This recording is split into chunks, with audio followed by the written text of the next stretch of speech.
You're listening to God Can I Hold a Dollar, the podcast brought to you from Reset Budgeting and Financial Coaching with Janine Victor McDade, owner and principal consultant. The podcast that bridges real world conversations, no shame, no shade, and the word of Christ all in one. Hey, Resetters.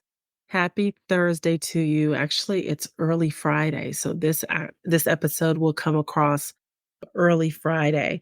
So welcome to another episode of God Can I Hold a Dollar? And I'm coming to you still plugging away at our series, our spring cleaning series, Get Your House in Order.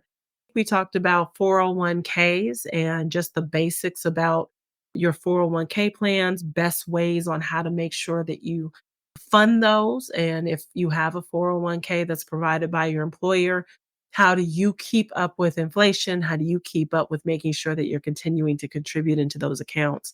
So we're also going to continue this week and talk about some other additional employer funded things. If you are someone that is, working a W-2 like myself, or if you're someone that actually is subscribing to your own healthcare because you may be an entrepreneur or you may own a business and you have to pretty much subsidize your healthcare for yourself. And we're going to talk about thinking about some of the unthought about things when it comes to our benefits. Now, let me tell you, I know as I continue to work that benefits are important. Not only will I consider a job based on the base pay that they are providing, but I absolutely am going to consider a job also with its benefits. And sometimes if the benefits are just that good, they could actually entice me to possibly be even more flexible with the base pay. For example, I have some clients who are paying about $700 in benefits, and that's their employer provided benefits. So their employer is paying a portion of their benefits and they're paying the other residual part.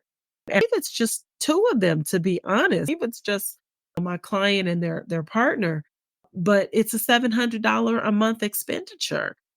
And it's a common insurance that many of us would know. And so if you are able to have a job, or if you're looking for employment, you're really considering the whole entire total rewards package, that's what we're talking about. Is there a company match on the 401k? What benefits are covered? What benefits are covered in whole by the employer? What benefits do I have to pay a premium or contribute to? Like, those are all the things you want to look at when they are presenting with the total rewards package. Those are all the kind of questions that you want to ask.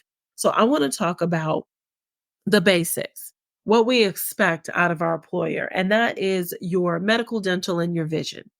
Now, I'm going to talk to you specifically about medical and dental. Vision is pretty straightforward, but just a recent experience that I've had specifically with dental. So great benefits where I work. And my benefits for this particular job are completely paid for by my employer, meaning I don't have an additional cost to my benefits from my check. There's nothing that comes out of my check. Having benefit, the fact that I have benefits already taken care of with my employer. But there's some things that you want to think about, no matter if the benefits are paid by the employer or not. There's something called deductibles. And there's something called max out deductibles. And you want to be mindful of those things. So my experience lately, so my dentist coverage is $2,000. Now, if you are someone, or your household is someone where you really are just going to the dentist for cleanings, a checkup, once a year, what have you, $2,000 per person will stretch. In this case, this year, Janine needed a root canal and a crown, two separate purchases. And I have a $2,000 deductible. I have the bill right in front of me. Just the root canal alone, y'all, was $1,694, and another $170 for nitrous oxide, which, I don't need it. I can definitely pull that off the next procedure I may have to have. But right there, that completely wipes out my deductible. Almost, 1600, you might as well say $1,700 with an additional 18 to 1900 with this nitrous oxide. You can say it completely wipes out my deductible. It's really important that you know what your deductibles are and your coverages, and then what the needs are in your household. I'm learning this not the hard way, but some things have changed. And we're starting to need some different dental care. And so now I'm adjusting for that. Now, also transparency moment. My husband is covered under my insurance. I'm covered under his. Our son is double covered. So we have a medical envelope that we do cash-based budgeting with. And because we're double covered, we don't have copays. We don't have to pay copays for medication. We don't really fund that envelope very much. Here's the lesson I've learned. So the dental provider that I have, Delta Dental, some of y'all might have them as well. Delta's a pretty big powerhouse in the dental field, right? The dental insurance field. Delta Dental has changed some things. And so the dentists who I have in network have now decided to go out of network. So what does that mean? Because you may have heard that as well. In network, if you have a dentist or your medical coverage, whatever the case may be, but we're going to just talk about the dental piece today. If you have a dentist who's in network with the insurance, they have a connection. The dentist can bill the insurance directly. The insurance can pay the dentist directly. And what that does is buy you a little bit of time if there's a residual amount that's due out of your pocket. That's how it used to work. And so now dentists that, we've established relationships with, our son is very comfortable, at the dentist that he's at this point in time, they have decided to go out of network. And what out of network means is that the dentist no longer has the relationship to bill directly to the provider, to the dentist insurance, dental insurance. It all lands on the customer's shoulders. That's one thing I really don't like about this process. Sure, I could go to a different dentist or try to find a dentist that is in network, but I've been going to this dentist for a long time. And I don't know about y'all if y'all have some kids, but getting your kid comfortable and at ease for the most part at the dentist it's definitely been a journey for us. And so moving him around, that's really that's not an option. So without a network, you have to pay up front. So if the dentist isn't paying the money up front and and the dentist is going to pay you the money, they send the money as a third party provider, they send the money directly to the subscriber, then guess what? You got to pay the cost up front. And I'll share with you all, $1,694 once again was the root canal therapy. And I also needed a crown. So we're talking another $1,760. And I had to pay about $1,128 upfront. Prepared to do that? Absolutely not. And so I had to pull that from some other places I wouldn't have necessarily pulled that from because generally we would have had some time. You all do your insurance thing. Tired.